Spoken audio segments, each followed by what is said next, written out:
बंगाल में बीजेपी सांसद खगेन मुर्मू और विधायक शंकर घोष पर जानलेवा हमला हुआ है। बाढ़ प्रभावित लोगों को राहत सामग्री बांटने के दौरान उग्र भीड़ ने पत्थरों से हमला कर दिया, जिससे सांसद गंभीर रूप से घायल हो गए। बीजेपी ने ममता सरकार को इस हमले का जिम्मेदार बताया है। दिखाते हैं आपको पूरी रिपोर्ट। तृणमूल कांग्रेस की सरकार आई है।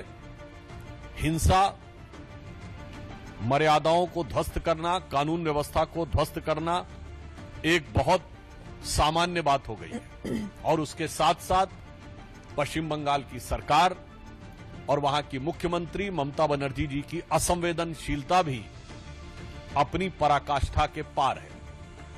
पश्चिम बंगाल की ममता सरकार में अपराध के विस्तार को न्यू नॉर्मल करार देता बीजेपी नेता सुधांशु त्रिवेदी का ये बयान ममता सरकार के शासन पर जो सवाल उठा रहा है, इन तस्वीरों में दिख रहा नजारा उसकी गवाही दे रहा है। सोमवार को बंगाल से आई इन तस्वीरों ने सबको चौंका कर रख दिया, क्योंकि बंगाल की धरती पर हुई ये घटना अपने आप में बड़ा गंभीर और अनोखा मामला है।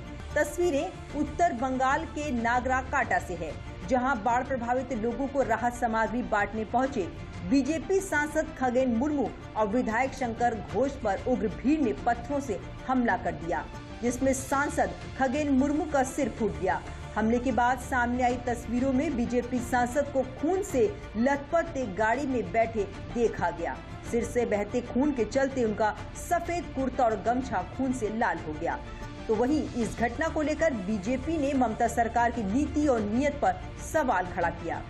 श्री खगेन मुर्मू पर जिस प्रकार का कातिलाना हमला हुआ है, उनका जो रक्त रंजित चेहरा है, मतलब जिसे आप सामान्य भाषा में कहते हैं एकदम खून खच्चर हो जाना, वो अगर आपने देखा होगा तो निश्चित रूप से कोई पत्थर दिल आदमी होगा जिसका कि हृदय न पिघला हो। तो आज हम पश्चिम बंगाल की सरकार से पूछना चाहते हैं कि आपके शासनकाल में यदि सांसद और विधायक भी सुरक्षित नहीं है, उनके ऊपर इस प्रकार का कातिलाना हमला होता है और उसके ऊपर पश्चिम बंगाल की सरकार और इंडी गठबंधन के समस्त नेताओं की चुप्पी लोकतंत्र के लिए बहरा करने वाली चुप्पी।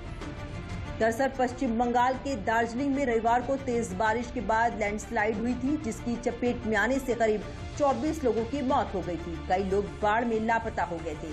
कई लोगों के घर लैंडस्लाइड में बह गए।